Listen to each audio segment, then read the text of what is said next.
जी, अस्सलाम वालेकुम। उम्मीद करता हूँ सब खैरियत से होंगे।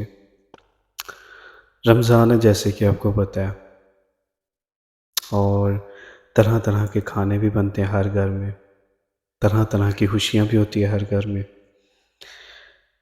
हम लोग भूल चुके हुए हैं कि हमारे कुछ भाई, हमारी कुछ बहनें, हमारे कुछ बच्चे, हमारे कुछ बड़े मुश्किलात से गुज़र रहे हैं। बैकग्राउंड पे पिक्चर देख के तो समझ गए होंगे कि मैं किन की बात करना चाह रहा हूँ। ना इनको बेहतरीन खाने की उम्मीद है, ना इनको बेहतरीन जगह की उम्मीद है, ना इनको किसी खुशी की उम्मीद है।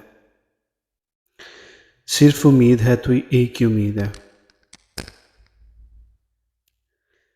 कि आएँगे वो दिन भी, वो भी दिन आएँगे जब तमाम परेशानियाँ, दुःख तकलीफ़ें ख़त्म हो जाएँगी। सिर्फ़ ये उम्मीद है। आए दिन कुछ न कुछ उधर वाक़यात हो रहे हैं। देखिए इस तस्वीर के कुछ लम्हे महसूस कीजिए, उनके चेहरे देखिए कि जिस हाल में भी हैं खुदा का शुक्र कर रहे हैं, मुस्कुरा रहे हैं चेहरे। वो कहते हैं ना कि अंदर तो दर्द छुपाए बैठे हैं लेकिन लबों पे मुस्कान बिठाए बैठे हैं।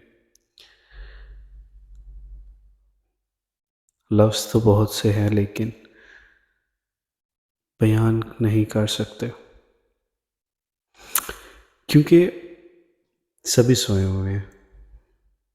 मुसलमान सो गया हुआ है, कुछ भी नहीं कर सकते, कुछ हो ही नहीं रहा किसी से।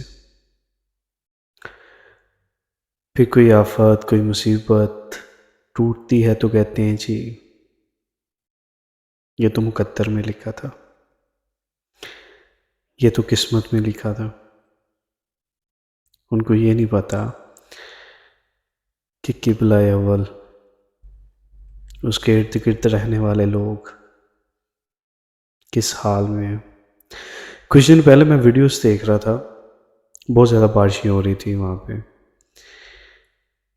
ज़मीन पे पड़ी हुई हैं लाशें, बारिश टपक रही है उनके ऊपर, बरस रही है खूब। ऐसे डेड बॉडीज़ पड़ी हुई हैं, लाशें पड़ी हुई हैं। और अगर हमारे कोई मुसलमान भाई के आगे कुछ ऐसी वीडियो आ भी जाती है ना तो जल्दी-जल्दी करते हैं। इसको जो है ना जल्दी-जल्दी जो है ना निकालें इस वीडियोज़ को, शर्म के मारे, शर्म के मारे। या तो वो करना नहीं चाहते, या तो उनसे होता नहीं कुछ, या वो फ़ारिग हो गए हुए हैं। बहुत सी बातें हैं लेकिन बयान नहीं हो सकती, नहीं हो सकती।